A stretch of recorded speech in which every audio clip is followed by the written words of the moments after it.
m'appelle Gwenaëlle Carfentan, je représente une entreprise qui est basée à Rennes, qui s'appelle Sétur. Donc nous sommes un prestataire de services, un bureau d'études dans le domaine de l'aménagement. L'aménagement durable des espaces de vie et au sens espace public, donc c'est la ville. Nous intervenons à l'échelle des écoquartiers et des villes. Donc nous sommes une trentaine de personnes et nous réfléchissons justement à la transition des bâtiments et de la ville parce qu'on est au cœur en fait de la planification urbaine et bien souvent ce sont les élus quand même qui donnent les tendances en fait de l'urbanisation. Donc notre attachement à ce sujet est né, je vais faire un bref historique pour voir comment finalement on passe de l'urbanisme au numérique avec finalement pas tant que ça de difficultés.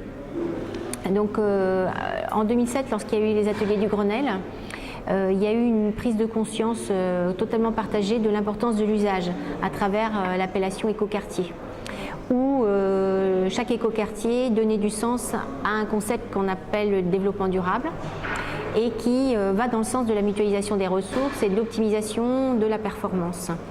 Donc on sent bien que là, il y a une première notion qui apparaît, c'est l'usage et la fonctionnalité. D'accord. Donc ça c'est un premier point. Le deuxième point, c'est l'augmentation, si je puis dire, de l'évidence, toute génération confondue, d'Internet. Et en quoi ça rapproche les sujets de l'urbanisme? Eh bien tout simplement, et du numérique, tout simplement c'est que tout à l'heure on parlait d'usage et de fonctionnalité, et là on va parler d'usage, d'usager au sens changement de comportement et donc changement de mode de vie. Et du coup là on revient sur la ville. Et donc ça boucle en fait comme ceci, dans le sens que aujourd'hui on est obligé, alors on quitte un modèle ancien des années, du XXe siècle, on rentre vraiment dans le XXIe siècle avec cette nouvelle mutation de société où on voit bien que finalement nos choix personnels, aujourd'hui on peut les mettre en scène à travers un terminal. Et donc ce choix facilité par Internet et par donc par l'application permet de prendre position et de modifier son comportement. Mais pour arriver à ça et donc au bâtiment, eh bien, il faut passer par plusieurs étapes. Et aujourd'hui, l'organisation des métiers ne le facilite pas parce que tout le monde est super cloisonné. Et donc notre processus justement, c'est de décloisonner nos métiers et de faciliter une conception transverse pour qu'à l'échelle d'un écoquartier, on ne soit plus dans une vente à la parcelle, mais dans une logique de maîtrise d'ouvrage à l'échelle de l'écoquartier. Alors vous me direz, bah oui, mais ça existe déjà. Pas tout à fait, parce qu'en fait, chaque bâtiment est construit sur une vente de parcelles.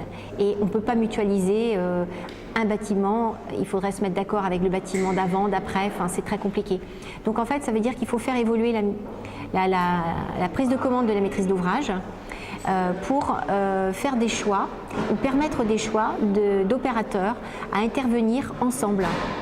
Et du coup de mutualiser l'énergie, l'eau, les déchets, d'avoir une véritable échelle d'écoquartier dans une fonctionnalité, dans une mutualisation des usages et donc du coup avec les fameux terminaux auprès de chacun qui permettront de faire évoluer aussi les comportements en synchronisation avec ces nouveaux usages.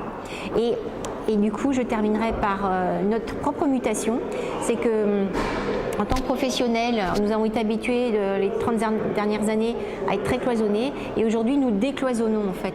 Tout comme la maîtrise d'ouvrage va aussi devoir se décloisonner et travailler avec des gens avec qui ils n'ont pour l'instant pas encore forcément travaillé. Nous-mêmes en maîtrise d'œuvre, en bureau d'études, on est obligé de se décloisonner. Si bien qu'on a créé une société qui s'appelle Érigé l'année dernière, où justement c'est une association de PME qui s'est constituée en société, qui a pignon sur rue, dont le siège social est également à Rennes. Et donc cette société Érigé va permettre à des maîtrises d'ouvrage justement de s'organiser pour cette nouvelle réponse et d'intégrer les data centers dans la ville, d'intégrer le numérique, les smart grids et de faire une ville connectée à l'image finalement de chaque individu qui devient aujourd'hui connecté. D'accord.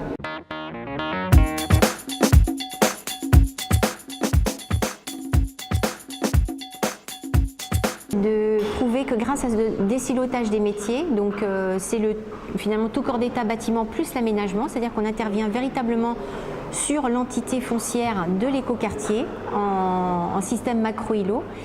Donc c'est un vocabulaire un peu technique qui représente la partie fonctionnalité opérationnelle de l'urbanisme, mais ce désilotage est au bénéfice de trouver des solutions techniques, parce que du coup on travaille nous-mêmes en transverse et au lieu de travailler les uns après les autres. Et là du coup on peut trouver des vraies solutions plus intelligentes qui arrivent au bon moment. Et jusque-là on n'était pas organisé pour faciliter ce genre de prise de décision. Et aujourd'hui il faut que les maîtrises d'ouvrage aussi voient leur intérêt dans cette nouvelle opportunité de prestation de services et qu'elles-mêmes elles s'engagent sur les interfaces et les co-maîtrises d'ouvrage pour des écoquartiers qui deviendront peut-être finalement sur des financements privés, qui deviendront facilités sur des financements privés, puisque les collectivités locales, elles, ont des budgets aussi qui sont on va dire un peu, on va dire contraints, pour pas dire plus que contraints, et donc cette nouvelle ère à la fois trouver des solutions plus optimales pour que l'usager soit dans cette combinaison de choix et que du coup son comportement évolue et conduise véritablement la concrétisation du développement durable et que ça soit pas simplement une théorie mais vraiment quelque chose de bien vécu.